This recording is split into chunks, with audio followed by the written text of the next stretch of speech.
Halo semuanya, berjumpa lagi dengan saya Firman Panipahan. Mungkin agak terlambat saya buat respon ini, itu video tentang polisi melindas rakyat. Catatan ini harus kamu tahu peristiwa polisi lindas ojol semalam. Ya, tanggal 28 Agustus kita masih dalam keadaan merayakan kemerdekaan Indonesia. Tapi diberikan hadiah yang luar biasa dari aparat kepolisian yang goblok ya. Eh, Peristiwa mobil polisi melindas rakyat bukan sekedar insiden.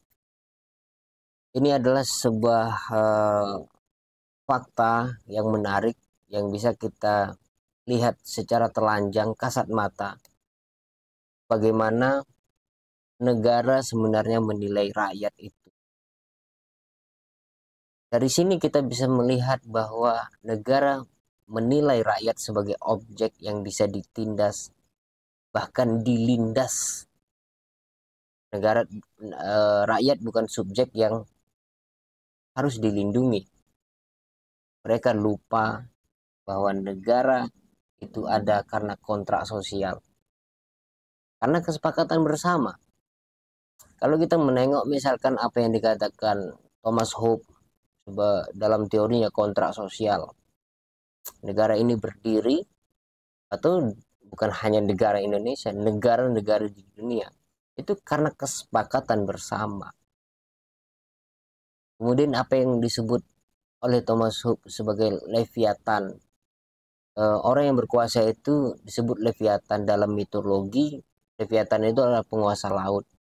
Rakyat yang menyerahkan diri kepada Leviathan dia akan dilindungi.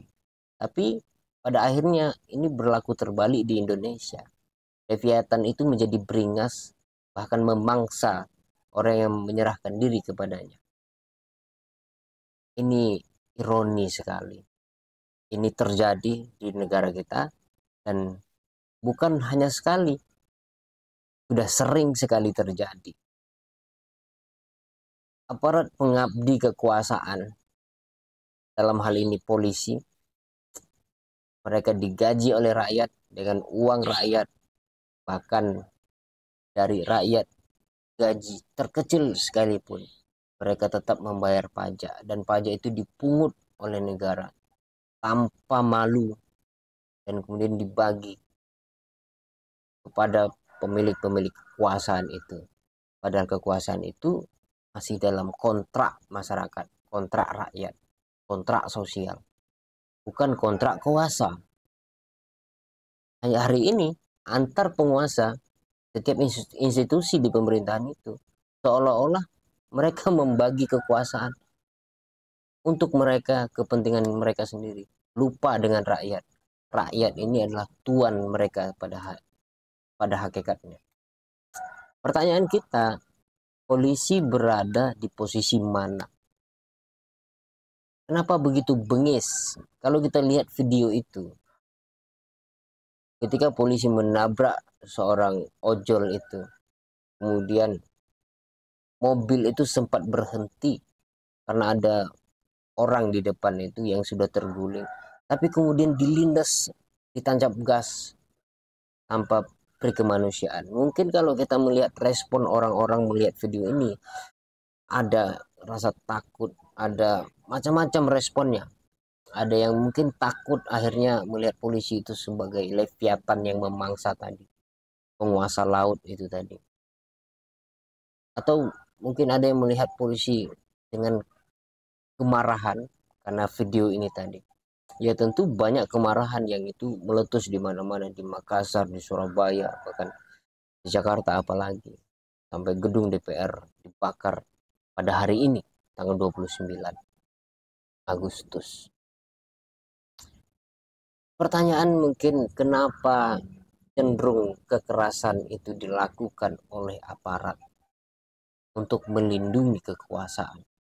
Kalau kita menengok cara berpikir Hannah Arendt, Hannah Arendt pernah mengatakan begini, bahwa kekuasaan atau negara yang menggunakan kekerasan dalam hal apapun demi kestabilitasan, itu sebenarnya adalah bentuk kerapuhan sebuah negara atau institusi dalam hal ini. Karena mereka kehilangan argumentasi, karena mereka kehilangan jawaban atas apa yang dituntut oleh masyarakat dalam hak-haknya. Padahal masyarakat turun ke jalan itu menuntut hak mereka. Mereka tidak menuntut hak orang lain. Masyarakat menuntut apa yang seharusnya menjadi milik mereka, menuntut janji-janji mereka, bukankah janji itu hutang dan sebagainya. Negara yang panik bersembunyi dalam kekerasan. Itu yang dikatakan oleh Hannah Arendt. Bisa jadi sebelum 2030 negara ini akan bubar kalau kekerasan itu terus terjadi. Perang akan meletus, perang internal tentunya, negara versus rakyat. Siapa yang akan menang? Pasti rakyat, karena negara adalah bentukan dari rakyat. Tentu itu tidak ingin kita terjadi. Kalau itu terjadi, maka negara kita akan krisis dan dampaknya macam-macam.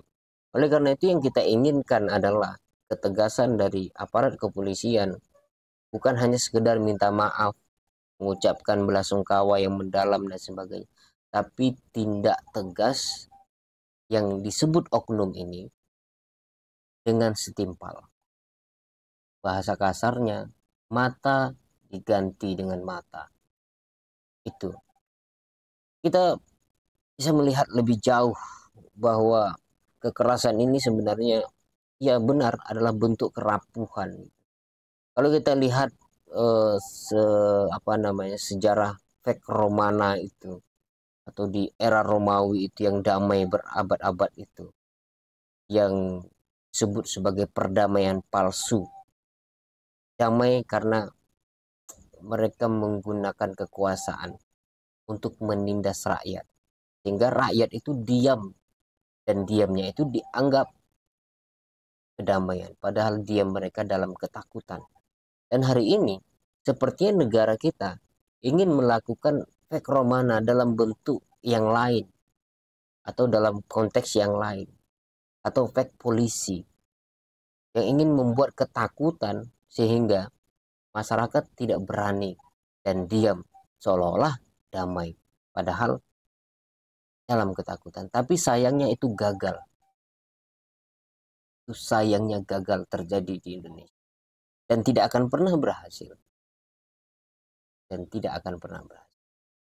Rezim ini akan jatuh kalau kekerasan itu terus dipelihara dan pelaku kekerasan dilindungi. Jatuhnya seperti apa? Dia semacam bom waktu yang akan meletus kapan saja. Negara rakyat ini sudah muak, capek, sakit dan sebagainya. Mereka menderita kemiskinan dan terus membayar pajak. Segala hal sekarang, beras naik, gula naik dan sebagainya. Kemiskinan, susah mencari pekerjaan, sementara rakyat terus menderita. Bagaimana respon negara? Mereka bilang negara ini pemalas dan seterusnya. Luar biasa. Krisis ketidakpercayaan ini akan terus berlanjut, dan aparat kepolisian tentu dalam hal ini kehilangan moralitasnya. Dia akan terus menjadi momok yang diingat menjadi sejarah. Cerminan wajah negara terlihat dari video ini. Bagaimana rakyat itu ya tidak ada harganya. Tidak ada harganya. Oke, barangkali itu yang saya lihat dari video ini. Kita akan tuntut terus bahwa keadilan itu sebenarnya bentuk lain dari musuh negara hari ini. Kebenaran itu juga bagian dari musuh negara hari ini. Dan jika itu memang musuh negara, maka kita akan tetap membela musuh negara, yaitu keadilan dan kebenaran.